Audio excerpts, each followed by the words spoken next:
ne sont pas des discours qui sont orientés que pour les Africains. Nous avons constaté que la société française n'est pas du tout au courant de ce qui se passe en Afrique d'une manière générale, qu'il y a les médias mainstream, comme on dit, qui orientent la pensée et qui ne disent jamais, jamais, jamais la vérité. Alors, nous avons décidé, nous les Africains, de prendre la parole et de pouvoir informer, d'accord, nos frères européens de ce qui se passe réellement en Afrique. Déjà un conseil, n'écoutez jamais, en tout cas écoutez d'une oreille ce qui vous est dit sur l'Afrique dans vos médias. Que ce soit des médias écrits, parlés ou encore des médias télévisuels. Vous devez absolument écouter d'une oreille et de vous dire qu'on ne vous dit que 10% de la vérité. Ceci étant, j'avais préparé un petit discours, je vais le lire. Alors, le 12 juillet 2019, à Libreville, au Gabon, à 16h très précises, devant l'ambassade de France, et ça je suis sûr que vous n'avez pas entendu parler de ça en France, un opposant gabonais, M. Privan Gomo, prenait la parole pour dénoncer publiquement la duplicité de la France et sa politique france-africaine. Ce discours, qui a duré 7 minutes exactement, lui a valu 313 jours d'incarcération arbitraire par les autorités gabonaises et bien entendu avec la bénédiction de l'ambassade de France. Il sort de prison le 20 mai 2020 et il crée le New Power le 20 août 2020. Le New Power est un mouvement foncièrement souverainiste, fondamentalement panafricaniste. Un des combats majeurs est la dénonciation de la politique française en Afrique, incarnée par le système de la France-Afrique.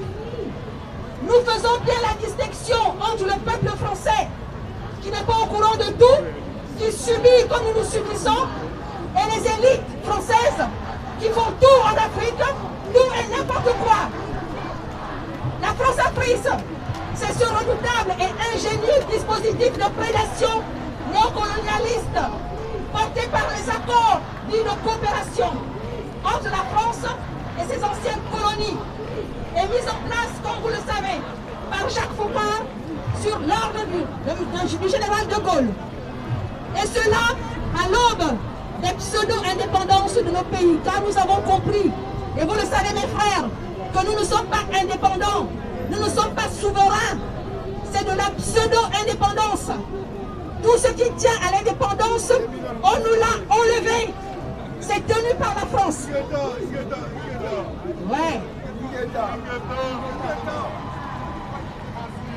Ces accords dénient toute souveraineté des peuples et toute indépendance des États africains signataires, mais assurent en revanche à la France toute liberté de poursuivre dans ces pays une politique d'exploitation coloniale sous une forme officielle. On peut affirmer aujourd'hui que la racine du mal, le sous-développement de l'Afrique, voire l'existence et l'application de ces accords secrets de coopération avec la France signés en 1960. À cause d'eux, la France exerce un contrôle territorial dans ces pays grâce à ses bases militaires. À cause d'eux, la France contrôle les économies de ces pays grâce au système du franc CFA. Par ces accords, la France garantit aux dictateurs en place un soutien indéfectible. En un mot, par ces accords, la France exerce un contrôle absolu sur les pays africains de son précaré.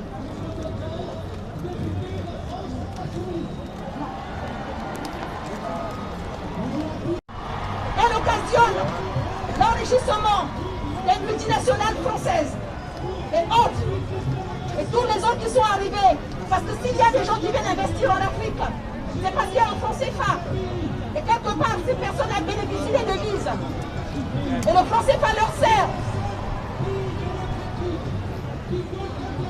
Elle est savez, la corruption des élites africaines, assujettie à la toute-puissance française et de la misère des populations africaines du précaré français. Elle est responsable des flux de plus en plus croissants d'immigration clandestine vers l'Europe, d'une jeunesse africaine désespérée à la recherche d'un mieux-être que le système de la France-Afrique rend introuvable chez elle. Parce que le système de la France-Afrique est une pieuvre continentale qui a des tentacules dans l'ensemble des 14 pays africains et les Comores. Du précaré français, aucun d'eux, je dis bien aucun de nous, seuls dans nos enveloppes coloniaux, ne pourront venir à bout de cette pieuvre. Si nous sommes seuls et isolés. Seul le panafricanisme, je dis bien seul le panafricanisme, c'est-à-dire l'union véritable des filles et des fils d'Afrique, pourra vaincre la France-Afrique, restaurer la souveraineté des pays, permettre enfin le développement du continent et assurer ainsi la renaissance africaine.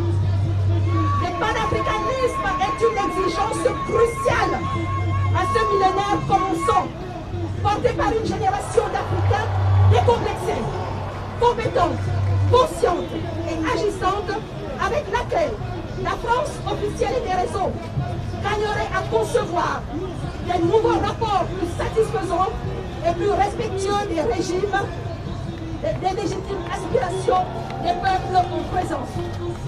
Dès à présent, et aussi longtemps qu'il le faudra, la dynamique unitaire panafricaine ne manquera jamais de le lui rappeler. Je vous remercie. Merci beaucoup. Merci Marie-Josée, merci beaucoup. Et donc, nous allons à présent appeler